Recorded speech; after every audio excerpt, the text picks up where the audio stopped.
अपनी 92 बीघा भूमि के बदले 1061,57,11,431 रुपए की मांग करने वाले मीर बख्श का कहना है कि वह इस मसले के समाधान के लिए तैयार है, लेकिन कम से कम सरकार वार्ता के लिए तो बुलाए और इस विषय पर नेगोशिएशन करे।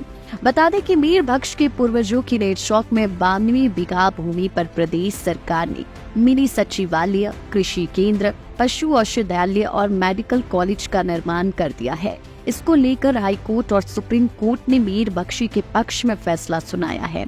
प्रदेश सरकार को जमीन के बदले उसी कीमत की जमीन किसी दूसरे स्थान पर देने का आदेश दिया है, लेकिन अभी तक जो जमीन उपलब्ध करवाई गई है उसे मीर बख्श ने नामंजूर कर दिया है। मीर बख्श ने जमीन के बदले 1000 करोड़ से अधिक का मुआवजा मांगा है, लेकिन इसके साथ ही मीर बख्श ने सरकार को ये प्रस्ताव भी दिया है कि अगर सरकार इस विषय पर उन्हें वार्ता के लिए बुलाती है तो वह नेगोशिएशन करने के लिए तैयार है। इसके लिए मीर ने कोर्ट में लिखित में भी दे रखा है। मीर को इसी बात का मलाल भी है कि इस मामले को चलते हुए इतना लंबा समय बीत गया, लेकिन अभी तक सरकार की तरफ से वार्ता और नेगोशिएशन का कोई प्रयास नहीं किया गया।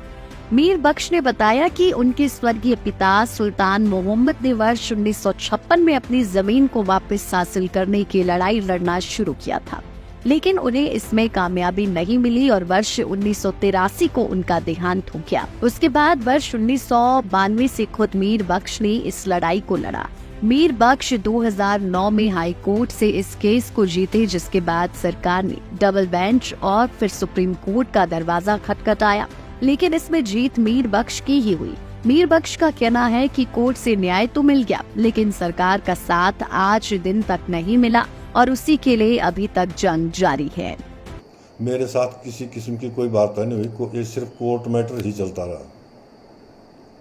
आज दिन तक कभी किसी अफसर ने या किसी ने मेरे साथ कोई नेगोशिएशन या किसी तरह की कोई बातचीत नहीं की। मतलब आप खुद भी चाहते हैं कि बातचीत के लिए अगर बुलाकर समाधान निकालने की कोशिश की जाए तो इसका समाधान निकल सकता है। मैंने तो बाकायदा हाई कोर्ट में भी ये लिख कर दिया हुआ है कि अगर सरकार चाहती है तो नेगोशिएशन के लिए बुलाए, बैठेंगे और जो भी मतलब आमने सामने बैठ के फैसला होगा, मैं उसके लिए सहमत हूँ। जो पीछे फैसले आए थे वो उसमें कहाँ आपको जो जमीन देने की बात कही थी? कहीं भी मतलब इन्होंने दी नहीं। अब जब हाई कोर्ट ने इनको नोटिस दिया तब ये मतलब हरकत में आए। कहाँ आइडेंटिफाई की इन्होंने आपके लिए जमीन और उसकी क्या वैल्यू है? मेरे साथ कोई बात नहीं हुई, लेकिन मतलब कोर्ट के माध्यम से मुझे पता चला कि फूलाधार में जो है ये 92 बीघा जमीन मुझे दे रहे हैं, जो कि मुझे एक्सेप्ट नहीं है। उसकी वैल्यू 25,000 रुपये मैं मार्केट वैल्यू निकाल के लाया हूँ, जबकि मेरी ज़मीन की वैल्यू जो है 25 लाख रुपए बिस्वा की है। अब कैसे तालमेल मिलेगा, आप बताओ।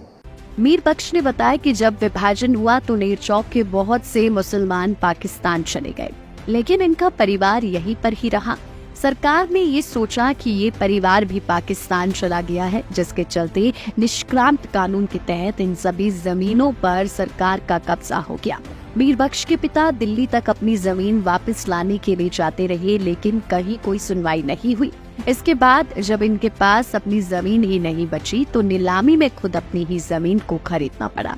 मीर बख्श के पिता ने उस वक्त 500 रुपए में अपनी ही 9 बीघा जमीन को खरीदकर फिर से नई शुरुआत करी।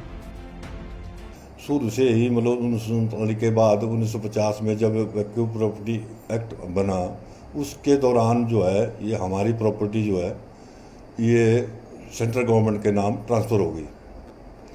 इसके खिलाफ जो हमारे पिताजी वो कस्टोडियन जनरल के पास भी पहुंच लगाई, लेकिन कोई रिजल्ट नहीं निकला। वो बार बार गुहार लगाते रहे।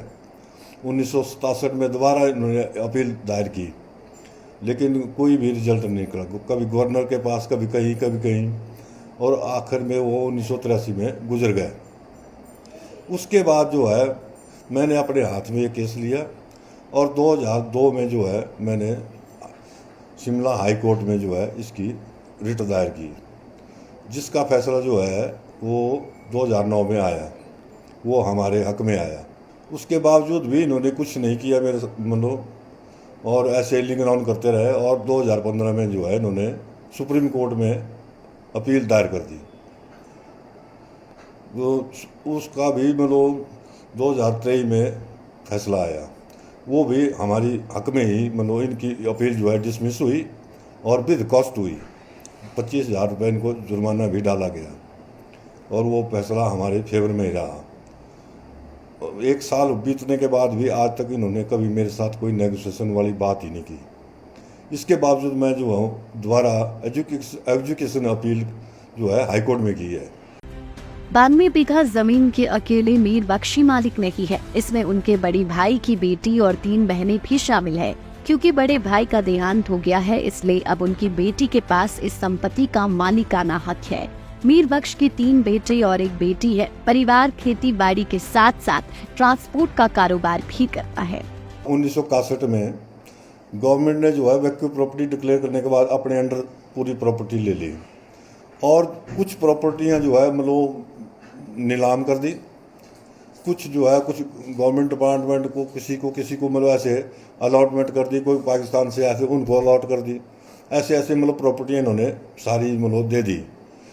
फिर हम जो हमारे मकान के नज़दीक की जो ज़मीन थी उसको मतलब उसकी भी ऑक्शन इन्होंने करवाई।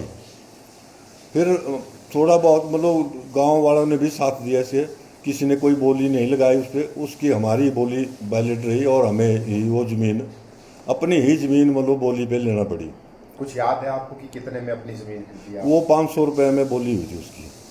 उस वक्त तो 50 रुपये बीघा की मतलब वैल्यू थी, मार्केट वैल्यू, और 9.2 बीघा ज़मीन थी ये। लाइफ टाइम्स टीवी के लिए मंडी से धीरज शर्मा की रिपोर्ट।